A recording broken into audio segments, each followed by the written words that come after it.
Okay, good day guys. I am John Leonard Castro, BSIT 2 Web Development. Today I am discussing regarding the computer system. So let's start. So when we say computer, what is the first thing that we think about? Okay, computer is an electronic device that accepts data from the user, processes it, produces results, display them to the users, and stores the results for the future usage. So there are uh, three components of the computer system, which is the computer hardware, the computer software, and the liveware. So let's proceed to the computer hardware. So hardware, when we say computer hardware, hardware refers to the physical or tangible computer parts, or computer equipments rather, and devices, which provides support for major functions such as input, processing, and communication. So there are categories or functional parts regarding the hardware. So a computer system is a set of integrated devices that input, output processes, and store data and information. Computer systems are currently built around at least one digital processing device. There are five main hardware components in a computer system, which are input, processing, storage, output, and communication devices. So as we say input devices, these are devices for entering data or instructions to the central processing unit and are classified according to the method they use to enter data. So first one is the keying device. When we say keying device, this includes the keyboard. These are the devices used to enter data into the computer using a set of keys. Example, the keyboard or key to storage and keypad. Keyboard. The keyboard is the main input device of a computer. It contains three types of keys: alphanumeric keys, special keys, and the function keys. Alphanumeric keys are used to type all alphabets, numbers, and special symbols. Special keys such as Shift, Control, Alt, Home, Symbol, Scroll Lock, etc. are used for special functions. These keys also used for shortcuts. They are combinations of shortcuts like the copy, which is Control plus C, paste, Control plus V, and so many other combinations that used for shortcuts. Okay, let's continue. So function keys such as F3, etc. are used to give special commands depending upon the software used. Example, F5 reloads a page of an internal browser. The function of each and every key can be well understood only after working on a PC. When any key is pressed, an electronic signal is produced rather. The signal is detected by a keyboard encoder that sends a binary code corresponding to the key pressed to the CPU. There are many types of keyboards, but 101 keys keyboard is the most popular one. So, how are the keys organized? The keys on our keyboard can be divided into several groups based on function. So, number one is typing or the alphanumeric keys. These keys include the same letter number, punctuation, and symbols keys found on a traditional typewriter. The same sila. Um, what we can see on the keyboards of typewriters is the same as the keyboard which we are using now in the modern typing. So special keys, next tayo, special keys. These keys are used alone or in a combination with other keys to perform certain actions. The most frequently used control keys are Control, Alt, the Windows keys, and Escape.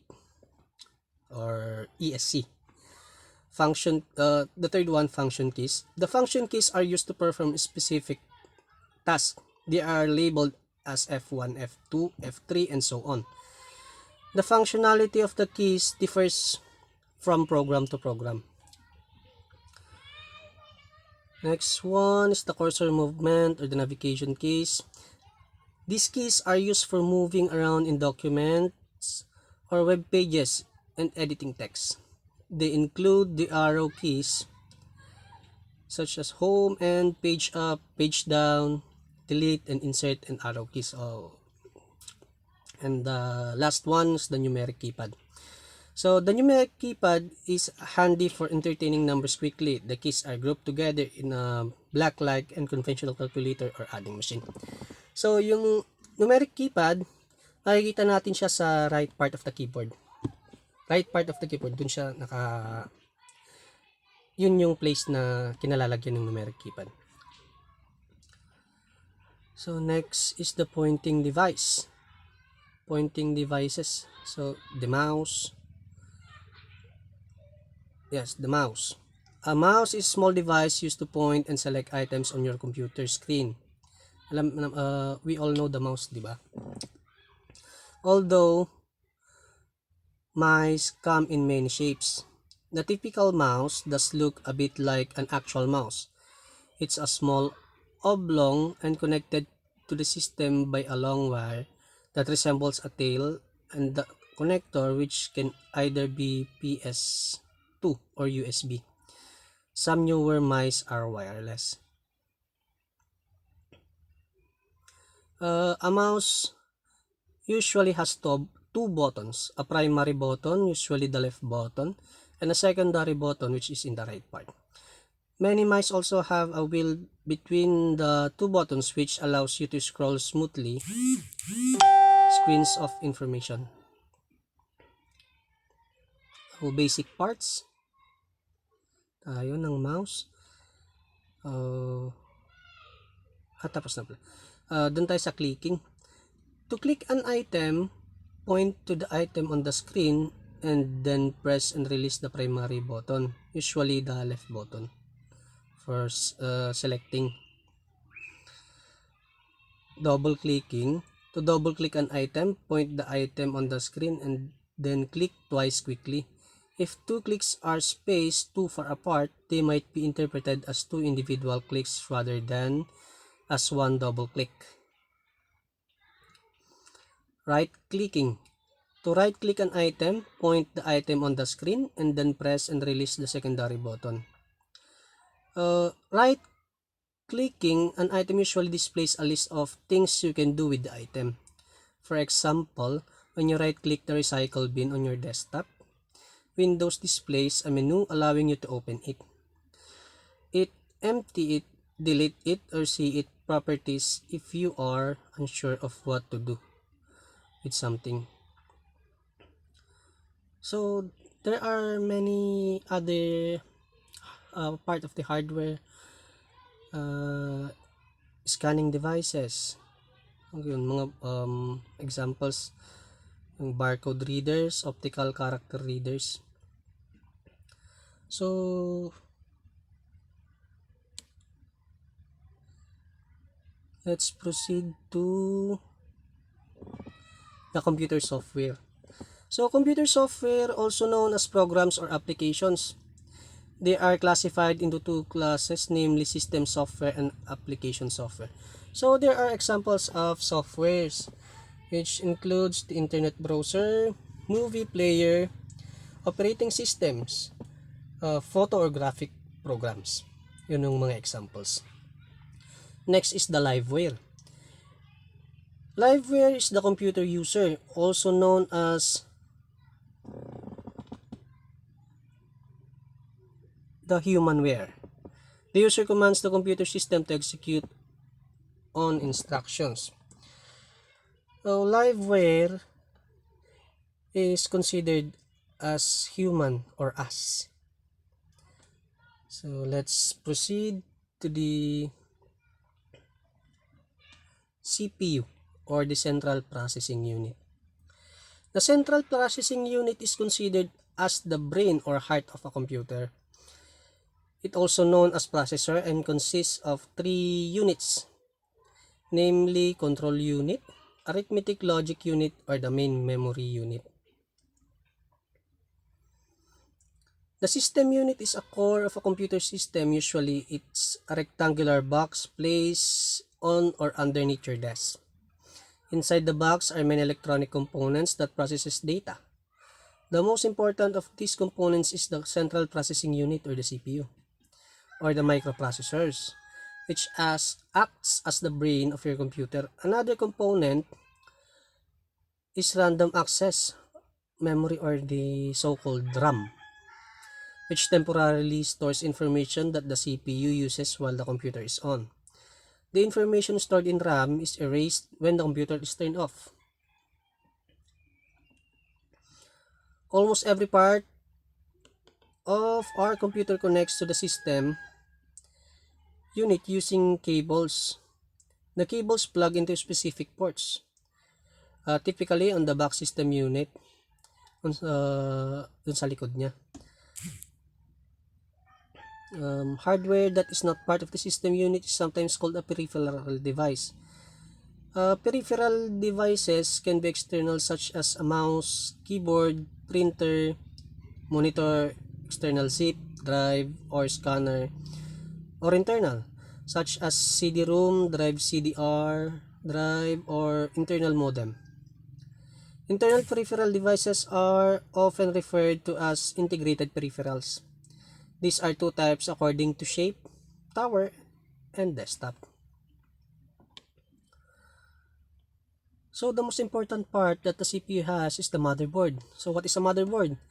A motherboard is the main printed circuit board found in a computers and other expendable systems.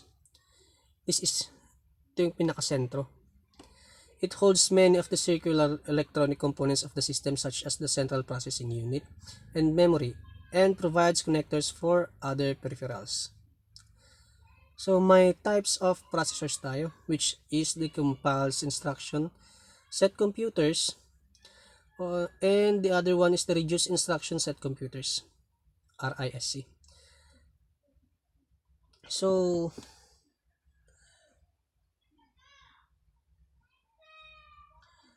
let's go back to the CPU unit, which is the control unit.